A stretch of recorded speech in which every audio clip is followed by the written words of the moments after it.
మీరు ఎప్పుడైనా జాతకాలు చూపించుకున్నప్పుడు గ్రహాల పరిస్థితి బాగాలేదన్నప్పుడు వాళ్ళు చెప్పే రెమెడీస్కి అలాగే ఆ హోమాలకి పూజలకి వేలు వేలు ఖర్చు పెట్టి అందరూ అన్నీ చేయించుకోలేరు. ఇప్పుడు నేను చెప్పేటటువంటి చిన్న చిన్న రెమెడీస్తో మీకు ఏ గ్రహస్థితి బాగోపోతే దానిని బాగు చేసుకోండి. మన సూర్యుడికైతే ఎప్పుడైతే మనం తొందరగా లెగుస్తామో ఆయనకి చాలా ఇష్టం. ఆయన ఆటోమేటిక్గానే మనకు అన్ని మంచి చేస్తారు. ఇక సాటర్న్కి అయితే మనం నిద్ర లేచిన పక్కన ఎలా పడితే అలా వదిలేకుండా అందంగా సర్దుకోవటం అలవాటు చేసుకోండి. మార్స్కి వ్యాయామం చేస్తే చాలా ఇష్టం. మన ఆరోగ్యం కూడా చాలా బాగుంటుంది.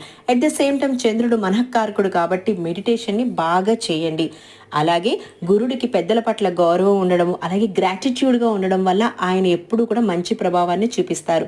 బుధుడు ఎప్పుడు మనం ఏ పని అనుకున్నామో అది కంప్లీట్ కరెక్ట్గా చేసామంటే ఆయన ప్రభావం చాలా బాగుంటుంది.